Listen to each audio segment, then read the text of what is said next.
بسم اللہ الرحمن الرحیم۔ نظر لگنا برحق ہے۔ نبی کریم صلی اللہ علیہ وسلم نے ارشاد فرمایا، نظر لگنا برحق ہے۔ اگر کوئی چیز تقدیر سے سبقت کرنے والی ہوتی تو نظر سبقت کرتی۔ عامر بن ربیعہ رضی اللہ عنہ سہل بن حنیف رضی اللہ عنہ کے پاس سے گزرے کہ جب کہ وہ غسل کر رہے تھے۔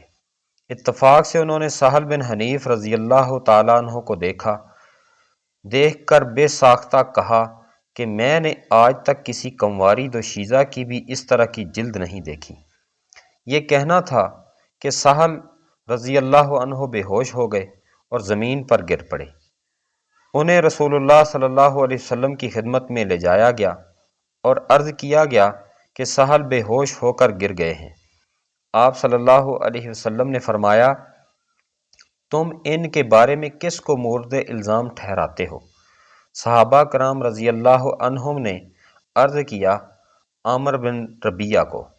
نبی اکرم صلی اللہ علیہ وسلم نے فرمایا، تم میں سے کوئی اپنے بھائی کو قتل کرنے کے درپے کیوں ہے؟ تم میں سے کوئی جب اپنے بھائی کی کوئی خوش کن بات دیکھے تو اس کے لیے برکت کی دعا کرے۔ پھر آپ صلی اللہ علیہ وسلم نے پانی منگوایا اور عامر رضی اللہ عنہ کو حکم دیا کہ وہ وضو کریں، تو انہوں نے اپنے چہرے اور دونوں ہاتھوں کو کوہنیوں تک دھویا، دونوں گھٹنوں اور ازار کے اندر کے حصے کو دھویا، اور پھر آپ صلی اللہ علیہ وسلم نے حکم دیا کہ وہ پانی نظر لگے ہوئے شخص پر بہا دیں۔ جبرائیل علیہ السلام نبی کریم صلی اللہ علیہ وسلم کو دم کرتے ہوئے یہ کلمات پڑھا کرتے تھے، بسم اللہ ارقیک من کل شیء یؤذیک من شر کل نفس او عین حاسد اللہ یشفیک بسم اللہ ارقیک۔ صحیح مسلم۔ اللہ کے نام کے ساتھ میں آپ کو دم کرتا ہوں ہر اس چیز سے جو آپ کو تکلیف دے، اور ہر انسان کے یا حسد کرنے والی آنکھ کے شر سے اللہ آپ کو شفا دے۔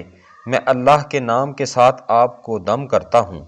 نبی کریم صلی اللہ علیہ وسلم حضرت حسن اور حضرت حسین رضی اللہ عنہم کو ان کلمات کے ساتھ دم کیا کرتے تھے، اعوذ کما بکلمات اللہ التامہ من کل شیطان وہامہ ومن کل عین لامہ۔ صحیح البخاری۔ اللہ سبحانہ و تعالی ہم سب کے لیے خیر کرے اور ہمیں ہر طرح کی نظر بد سے محفوظ رکھے، آمین ثم آمین یا رب العالمین۔